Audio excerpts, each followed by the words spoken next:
আগামী ১লা ফেব্রুয়ারি মাঘী পূর্ণিমা তিথি আমরা সকলেই জানি। এই মাঘী পূর্ণিমা শুভ যোগে ৫ রাশির জাতক জাতিকাদের ভাগ্যের পরিবর্তন ঘটতে চলেছে। আজকের আলোচনার বিষয় এটাই। এই পূর্ণিমা তিথি অতি শুভ মাঘী পূর্ণিমা। আর এই মাঘী পূর্ণিমায় অনেক পজিটিভিটি থাকবে। এই ৫ রাশির জাতক জাতিকাদের জীবনের পরিবর্তন ঘটবে। কোন কোন দিক থেকে পরিবর্তন ঘটবে আমি বিস্তারিত আলোচনা করব, বোঝানোর চেষ্টা করব। এই দিন আমরা জানি সত্যনারায়ণের ব্রত এবং পূজা, মা লক্ষ্মীর পুজো এবং বেশ কিছু শুভ যোগ, তার সাথে পুষ্যা নক্ষত্র একত্রে একটা শুভ মুহূর্তে এই ৫ রাশির জাতক জাতিকাদের জীবনে অনেক নেগেটিভিটি দূর হবে এবং তার ফলে ভাগ্যের পরিবর্তন ঘটবে। শুধু বলবো এদের যে ৫ রাশিকে নিয়ে আলোচনা করছি, এদের মধ্যে প্রত্যেকের ক্ষেত্রেই একটা কথা আমি বলবো, সেগুলো ফলো করতে হবে। সেই বিষয়টা হলো এই দিন মাঘী পূর্ণিমা অবশ্যই শুভ, প্রত্যেকের জন্য শুভ, পজিটিভিটি। এই দিন কিন্তু অত্যন্ত শুভ বলেই মানা হয়। লক্ষ্মী পুজো হয়, কীর্তন হয় এবং নারায়ণ পুজো হয়। সত্যনারায়ণের ব্রত পালন করে অনেকেই। তাই এই দিনটি অত্যন্ত পজিটিভ এবং এই দিনে অবশ্যই এই ৫ রাশির জাতক জাতিকাদের বলবো সকাল সকাল অবশ্যই স্নান করতে হবে। এই পূর্ণিমা তিথি দুদিন পড়েছে, ১ তারিখ এবং ২ তারিখ। এই দুদিন কিন্তু অবশ্যই আমি বলবো পরিষ্কার পরিচ্ছন্ন থাকতে হবে। সকালে উঠেই স্নান করতে হবে। অবশ্যই জলে একটু হলুদ দিয়ে স্নান করতে হবে। তারপর এই দুটো দিন অবশ্যই সকলের জন্যই প্রযোজ্য, তাও আমি ৫টা রাশিকেই বলবো। সকলের সাথে ভালো ব্যবহার করতে হবে, মুখ কালা গালিগালাজ করা যাবে না।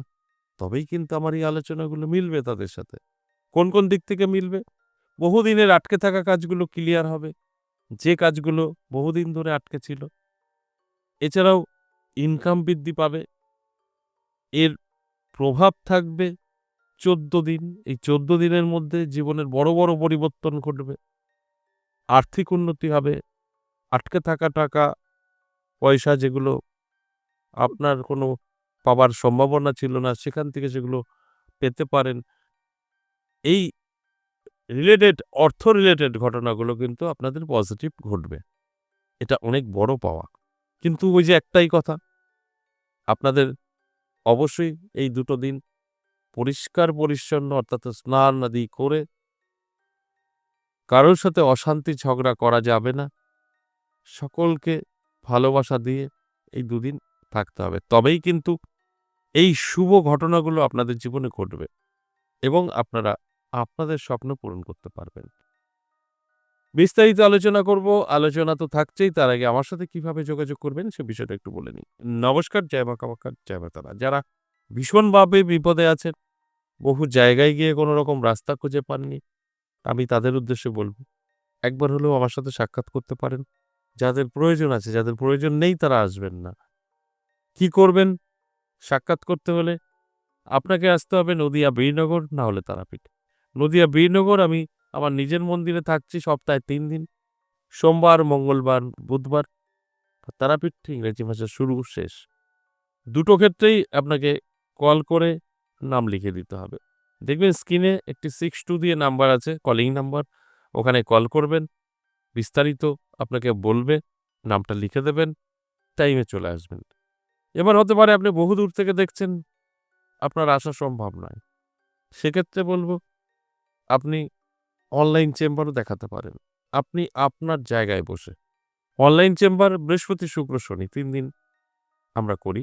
এছাড়াও রোজই আপনি অনলাইন দেখাতে পারেন। সেক্ষেত্রে আপনার সাথে সাথে কল করা হবে না, একটু টাইম লাগবে। এই ৩ দিন আপনি কিন্তু অল্প টাইমের মধ্যেই কল পেয়ে যাবেন। তাই আমি শুধু একটা কথাই বলব, যদি আপনার প্রয়োজন থাকে আপনি কিন্তু অবশ্যই সাক্ষাৎ করতে পারেন। অফলাইন বা অনলাইন দুটোই কিন্তু আপনার জন্য প্রযোজ্য। এবার আসুন আজকের যে মূল আলোচনা। আজকের মূল আলোচনা মাঘী পূর্ণিমা নিয়ে। এই মাঘী পূর্ণিমার শুভ যোগে মা লক্ষ্মীর কৃপা এই ৫ রাশির উপরে পড়বে। তার ফলে তাদের জীবনের সমস্ত দুঃখ কষ্ট দূর হবে, সৌভাগ্য উদয় হবে। নানা জায়গা থেকে আর্থিক উন্নতি হবে চোখে পড়ার মতো এবং স্বপ্ন পূরণ হবে। ইনকাম প্রচুর বৃদ্ধি পাবে। এর জন্য অবশ্যই আপনাদের যে কথাগুলো বলেছি সেগুলো করতে হবে। এই ২ দিন পরিষ্কার পরিচ্ছন্ন সকালে উঠে স্নান করতে হবে হলুদ দিয়ে এবং সকলের সাথে ভালো ব্যবহার, গালিগালাজ করা যাবে না। তারপরে দেখুন আপনার এই ৫ রাশির কথা বলছি, ভাগ্য কিভাবে চমকায়। তাহলে আসুন এক, এক করে সেই রাশিগুলো বলি। যে ৫ রাশিকে নিয়ে আজকের আলোচনা। সেই ৫ রাশির মধ্যে আমি প্রথমেই মেষ রাশির কথা বলব। মেষ রাশির জাতক জাতিকাদের কিন্তু দারুণ সময়। মেষ রাশির জাতক জাতিকাদের ইনকাম বৃদ্ধি পাবে, নানাভাবে আর্থিক উন্নতি হবে, ব্যাংক ব্যালেন্স হবে, স্বপ্ন পূরণ করতে পারবেন। এই ঘটনাগুলো কিন্তু ঘটবে মেষ রাশির জাতক জাতিকাদের। তাই অ্যালার্ট থাকতে বলবো, চোখ কান খোলা রাখতে বলবো। দেখুন আপনার জীবনের কতটা পরিবর্তন ঘটে। আজকের আলোচনা কিন্তু সম্পূর্ণভাবে অর্থ রিলেটেড, অর্থাৎ আপনার দুর্ভাগ্য নাশ হবে, সৌভাগ্য উদয় হবে। ২ নম্বর যে রাশির কথা বলবো বৃশ্চিক রাশি। বৃশ্চিক রাশির জাতক জাতিকাদেরও কিন্তু দারুণ সময় থাকবে। ভাগ্য সম্পূর্ণ বদলে যাবে। নানা দিক থেকে অর্থের জোয়ার বইবে।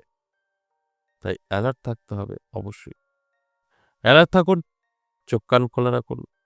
দেখুন আপনার জীবনের পরিবর্তন কতটা ঘটে। নানা দিক থেকে আপনি কিন্তু সুযোগগুলো পাবেন। ৩ নাম্বার কন্যা রাশি। কন্যা রাশির জাতক জাতিকাদেরও কিন্তু দারুণ সময় থাকছে। নানাভাবে আপনার কাছে অর্থ এসে ধরা দেবে। ইনকাম বৃদ্ধি পাবে। সমস্ত জায়গা থেকে আপনি সুযোগ সুবিধা পাবেন। এগুলো কিন্তু ঘটবে। আর আমার কাজ আপনাদেরকে অ্যালার্ট করা। আপনারা যতটা অ্যালার্ট থাকবেন ততটা আপনারা কিন্তু এগুলোকে কন্ট্রোল করতে পারবেন। তাই আমি অ্যালার্ট থাকতে বলব। আপনারা অ্যালার্ট থাকে আপনার রাশি কন্যা, আমি বলছি পজিটিভ। আপনি নিশ্চিন্তে যেকোনো বিষয়ে ঝাঁপিয়ে পড়তে পারেন। সেখান থেকে 100% বেনিফিট আসবেই। এরপর ৪ নাম্বার যে রাশির কথা বলব সেই রাশির ধনু রাশি। ধনু রাশির জাতক জাতিকাদেরও কিন্তু দারুণ সময় থাকবে। ভাগ্য বদলে যাবে। নানাভাবে কিন্তু আপনার কাছে অর্থ এসে ধরা দেবে। আর এই অর্থ আপনার জীবনকে বদলে দেবে। নানা জায়গা থেকে আপনাকে কিন্তু মুক্তি দেবে। তাই এর জন্য অ্যালার্ট থাকা প্রয়োজন। অ্যালার্ট থাকলে আপনি নিজেও বুঝতে পারবেন। এরপর সর্বশেষ যে ৫ নম্বর রাশির কথা বলব সেই রাশিটি হলো মকর রাশি। মকর রাশির জাতক জাতিকাদেরও কিন্তু খুব ভালো সময়। এই ১৪টা দিন অত্যন্ত শুভ সময় থাকবে মাঘী পূর্ণিমা থেকে। এই সময়টা অবশ্যই আমি বলব অ্যালার্ট থাকতে, চোখ কান খোলা রাখতে। তবেই আমার কথাগুলো কিন্তু মিলবে। তাই এই যে ৫ টা রাশিকে নিয়ে আমি আলোচনা করলাম মাঘী পূর্ণিমায় শুভ যোগে ভাগ্যের পরিবর্তন ঘটতে পারে, সময়টা অত্যন্ত শুভ। আর এই শুভ সময় যদি কাজে ব্যবহার করা যায় সেক্ষেত্রে অনেক কিছু সেভ হতে পারে। যে কারণে এই ৫ রাশিকে অ্যালার্ট করা যে আপনাদের জীবনে অর্থের জোয়ার আসতে পারে মাঘী পূর্ণিমা থেকে ১৪টা দিন। অ্যালার্ট থাকুন, চোখ কান খোলা রাখুন। ভাগ্য আপনার অবশ্যই বদলাবে। যদি সঠিকভাবে আপনারা অ্যালার্ট থাকতে পারেন তবেই। আজ এ পর্যন্তই। আবার আসবো নেক্সট ভিডিও নিয়ে। ততক্ষণ ভালো থাকুন। নমস্কার।